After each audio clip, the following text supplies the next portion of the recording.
Assalamualaikum warahmatullahi wabarakatuh. Hello, my name is Nini Febrianti.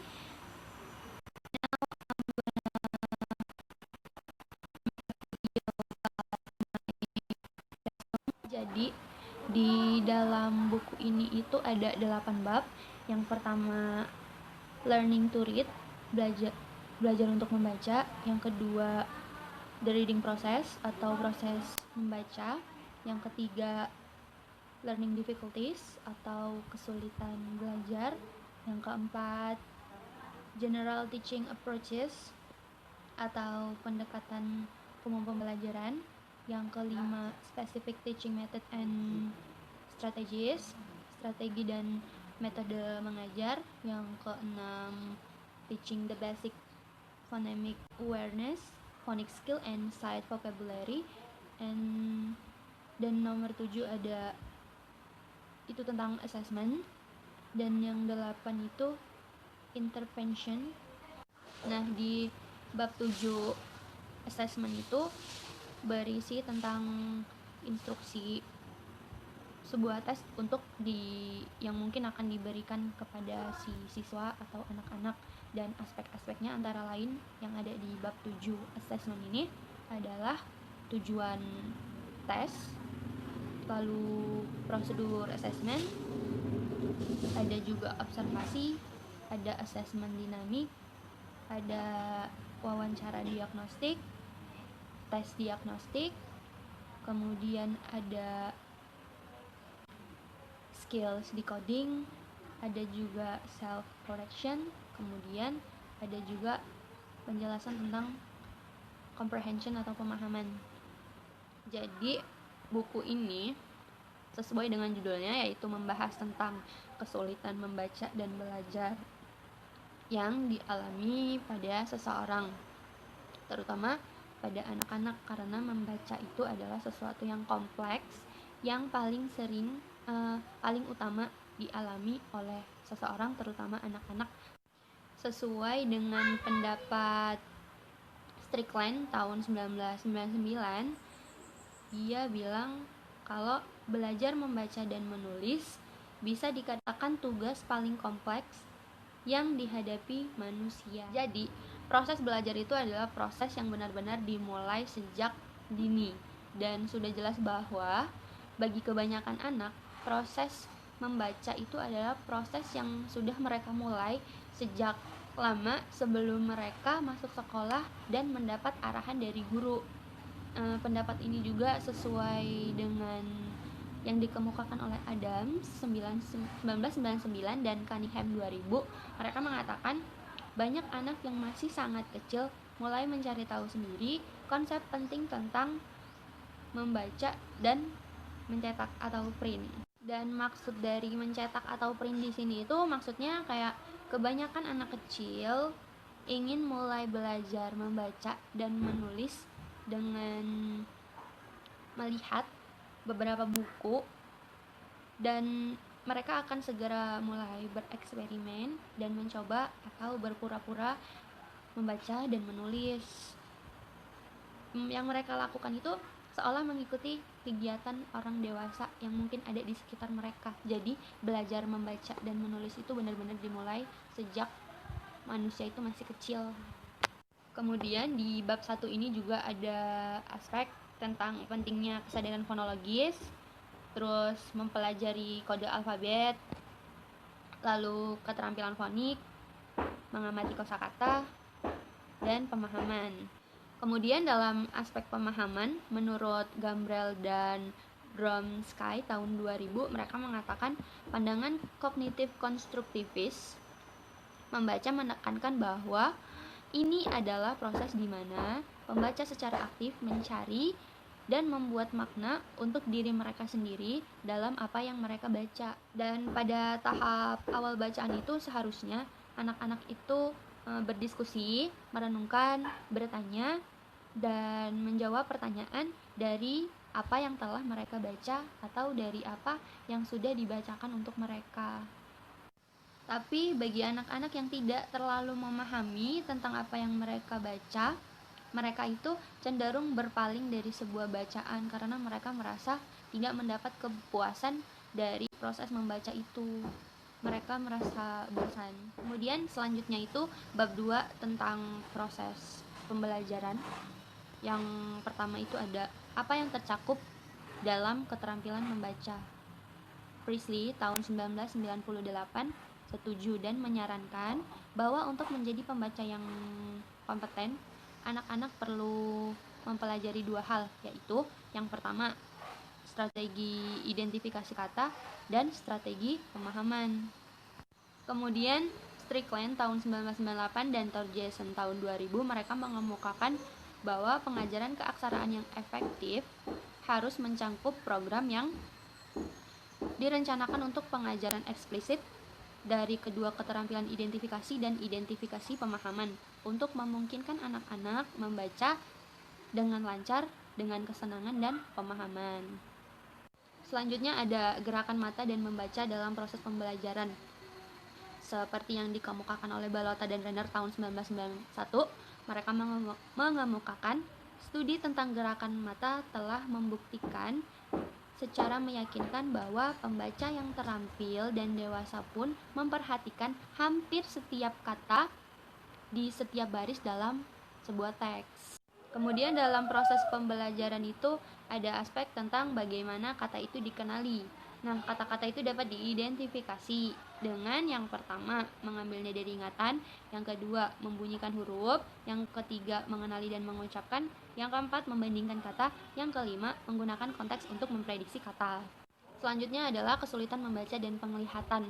McGinnis 1998 mengemukakan bahwa tidak jarang seorang guru percaya bahwa kesulitan membaca anak disebabkan karena gangguan penglihatan, tetapi sebagian besar kesulitan membaca tidak disebabkan oleh gangguan penglihatan. Kemudian dalam identifikasi kata, yang pertama ada tahapan dalam pengembangan, kedua tahap logografis, ketiga tahap abjad, keempat tahap ortografi, kelima memahami teks. Yang keenam, tingkat pemahaman. Smith 1969 membaginya ke dalam 4 tingkatan. Yang pertama tingkat literal, yang kedua tingkat inferensial, yang ketiga tingkat kritis, yang keempat tingkat kreatif. Kemudian dalam proses pembelajaran itu ada pendekatan strategi untuk pemahaman. Yang pertama, membaca beberapa bagian teks secara selektif dan membaca sekilas bagian lainnya. Yang kedua, mengidentifikasi ide-ide utama.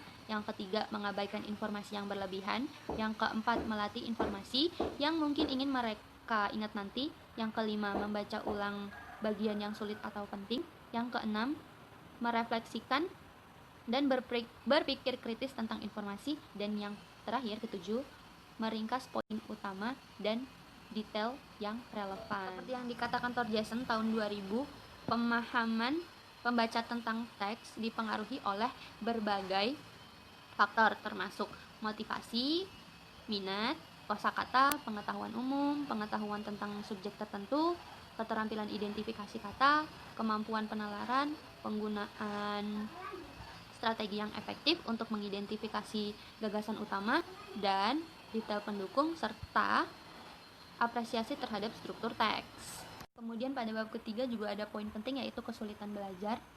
Yang pertama itu ada kemungkinan penyebab kesulitan membaca. Beberapa faktor terletak pada pelajar atau latar belakang pelajar, beberapa dalam pendekatan pengajaran, beberapa dalam lingkungan belajar, dan beberapa mungkin terkait dengan hubungan kerja antara guru dan siswa.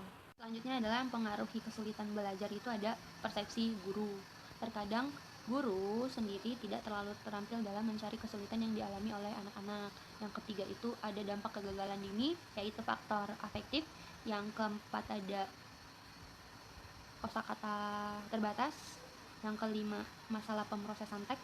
Yang keenam, disleksia. Nah, disleksia ini juga termasuk dalam kesulitan belajar. Istilah disleksia ini diterapkan pada anak dengan kecerdasan normal dan terkadang pada anak yang mempunyai kecerdasan tinggi. Kemudian selanjutnya di bab 5 juga terdapat poin penting, yaitu tentang metode dan strategi pengajaran khusus. Yang pertama itu menggunakan SBE atau Share Book Experience. SBE ini bertujuan untuk mengembangkan kesenangan dan minat pada buku, konsep tentang cetak, kesadaran fonemik, kesadaran pola sintaksis, penggunaan isyarat kontekstual, keterampilan pengenalan kata, pengetahuan fonik, dan strategi pemahaman. Kemudian yang keempat ada metode dan strategi bacaan terpandu. Yang kelima, kegiatan membaca berpikir terarah. Yang keenam, strategi KWL atau know, want to know, learned.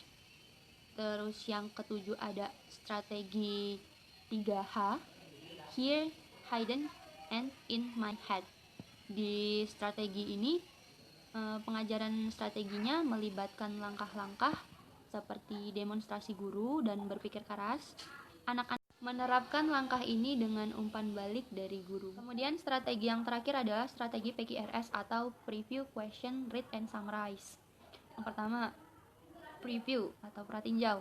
Anak memindai bab atau halaman, memperhatikan tajuk, subjudul, diagram atau gambar, dan memperoleh kesan umum tentang apa yang kemungkinan besar akan dicakup oleh sebuah teks. Kemudian key question atau pertanyaan. Anak diminta untuk memunculkan beberapa pertanyaan di dalam benaknya atau di dalam dirinya, seperti apa yang saya harapkan setelah mempelajari teks ini. Kemudian apakah ini akan memberitahu saya beberapa pengetahuan, dan apakah itu akan memberikan jawaban untuk pertanyaan berikutnya. Kemudian yang R atau read, membaca. Anak membaca halaman itu dengan cermat untuk mendapatkan informasi, membaca ulang bagian yang sulit, bertanya apakah pertanyaan saya dijawab, apakah saya perlu memeriksa ini lagi, dan apakah saya memahami semua yang ada di halaman ini. Kemudian yang S, summarize, meringkas. Anak dengan singkat menyatakan dengan kata-kata sendiri poin-poin utama dari teks yang mereka baca atau menarik kesimpulan dari apa yang telah dibaca. Kemudian ada metode dan strategi untuk mengembangkan kefasihan menurut Rasinski. Yang pertama itu membaca bagian yang sama beberapa kali, meniru demonstrasi pembaca yang lebih baik, membahas nilai dan peran kefasihan dengan anak, dan melatih pembaca untuk memantau dan mengoreksi diri sendiri. Kemudian mengajar kosakata yang sulit dalam teks. Selanjutnya adalah bab 7, yaitu assessment atau penilaian. Dalam assessment terdapat prosedur penilaian. Prosedur penilaiannya itu seperti yang pertama observasi, kedua bekerja secara individu dengan seorang anak atau murid, menggunakan prosedur diagnostik, menerapkan pengujian formal dan informal. Selanjutnya adalah asesmen pemahaman atau penilaian tentang pemahaman, dan menurut Salvia dan Aiseldak 1998 merujuk pada 3 masalah yang mungkin dialami oleh anak-anak. Yang pertama, mereka mungkin menganggap tidak lebih dari tugas pelafalan kata sehingga tidak terlibat dengan teks untuk membuat makna. Yang kedua, mereka tidak memiliki strategi efektif untuk membantu mereka memproses informasi atau membuat makna. Kemudian yang ketiga, mereka tidak memantau tingkat pemahaman mereka sendiri.